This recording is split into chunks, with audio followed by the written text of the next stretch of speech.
At the beginning of the 2021 season, the Brooklyn Nets, a team already led by superstars Kevin Durant and Kyrie Irving, added another superstar, James Harden, who somehow lost 50 pounds upon moving from Texas to New York. The Nets are officially a super team. A few of these super teams have been successful, but plenty have failed. So let's talk about those ones, because Schadenfreude. The NBA's failed super teams is coming up right after this. First of all, what is a super team? A super team, for our purposes, is a team that has joined together an existing superstar with one or more other superstars via trade or free agency to create a championship contender. Super teams aren't homegrown or developed like that illegal weed in your basement, so a team like the 2012 Thunder, who failed to win the NBA Finals, does not qualify. The team that beat them that year, the Miami Heat, led by LeBron James, Dwayne Wade, and Chris Bosh, are the perfect example. Kevin Garnett and Paul Pierce, name a more iconic duo. They taught us that anything was possible in 2008, even recovering from poop pants to come back and win Finals MVP. The Brooklyn Nets, fresh off a move from New Jersey, sent 3 first-round picks to the Celtics for 2 stars. Pierce being 36 and KG being 37, this was not a move for the future, but for the now. A clear go-for-broke situation meant to build an immediate winning bond with their new fans in Brooklyn. The 2 elderly players plus Jason Terry joined a roster that featured Deron Williams, Joe Johnson, and Brook Lopez. Bleacher Report gave them an A for mortgaging their future for 2 players way past their prime. The team flopped. They only won 44 games and were defeated in 5 games by the Heat in the first round. What went wrong? First, they didn't get the right coach. Jason Kidd was an unproven and inexperienced coach, barely older than the talent the team had just acquired. In fact, he had been playing against them as a New York Knick just a season prior. Ah yes, Knicks legend Jason Kidd. And of course, age reared its ugly head. KG missed almost 30 games. Paul Pierce scored 5.5 fewer points per game than he did the season before. The Nets were a combination of inexperience and too much experience. They didn't just get Pierce and Garnett past their prime, they got them on their last legs. Pierce turned into a role player after that, and Garnett started worshiping gems with Adam Sandler. Plus, the entire team's future was screwed, well, until now. The 2004 Lakers were not an abject failure. They won 56 games in the regular season and made it to the NBA Finals and were heavy favorites to win it all, in fact. That makes sense considering this was a team that was a year removed from a three-peat and had added Hall of Famers Gary Payton and Karl Malone to the Shaq-Kobe duo that had proved impossible to stop. That is, until they met the Detroit Pistons, whose physical style proved to be too much. The Lakers, once an unstoppable force, were put down in 5 games. Why didn't it work? Besides the obvious, the age factor, the pieces didn't fit. Before Payton and Malone got there, there was already an existing beef between Shaq and Kobe that would eventually lead to Shaq's departure to Miami. You had 2 alpha males grappling for power, and the Lakers decided to throw 2 more alphas into the mix. Good luck with that. The glove and the mailman didn't contribute enough to offset the power dynamics, and they were undone by a team whose pieces did fit and had defined roles filled by largely unselfish players in Detroit. There was also this quote from an anonymous Laker on why the Lakers lost that series.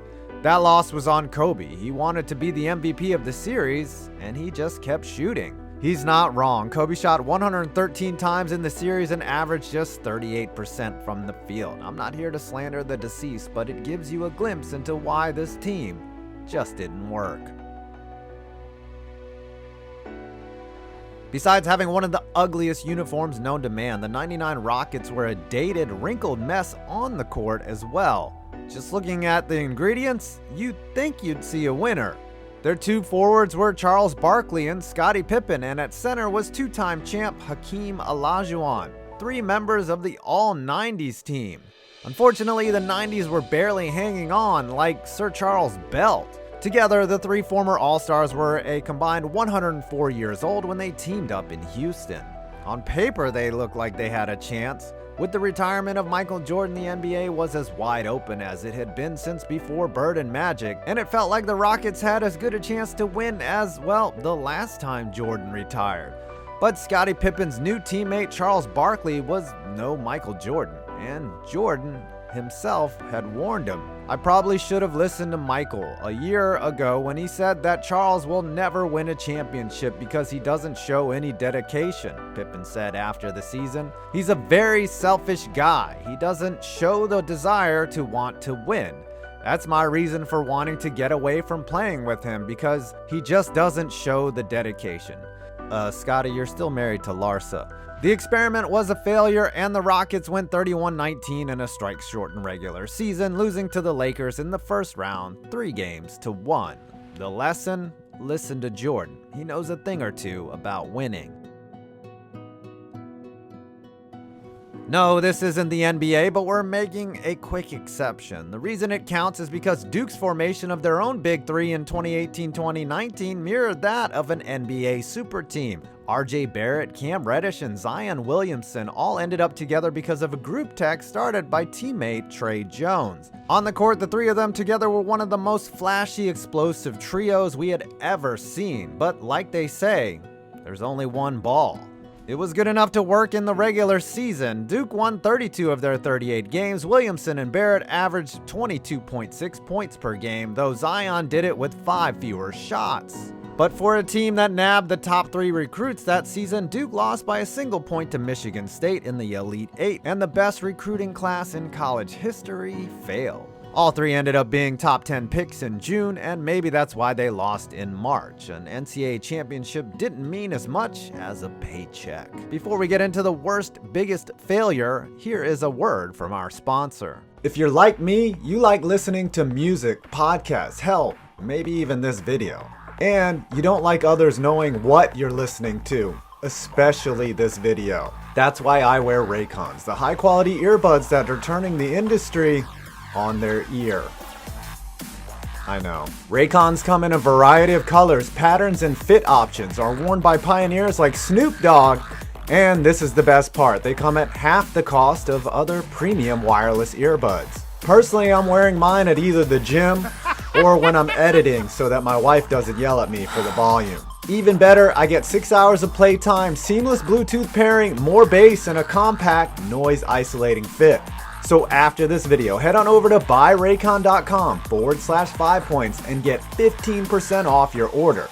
Again, that's buyraycon.com/5points from the clickable link below and get 15% off your order. Thank you, Raycon, and you for supporting this channel.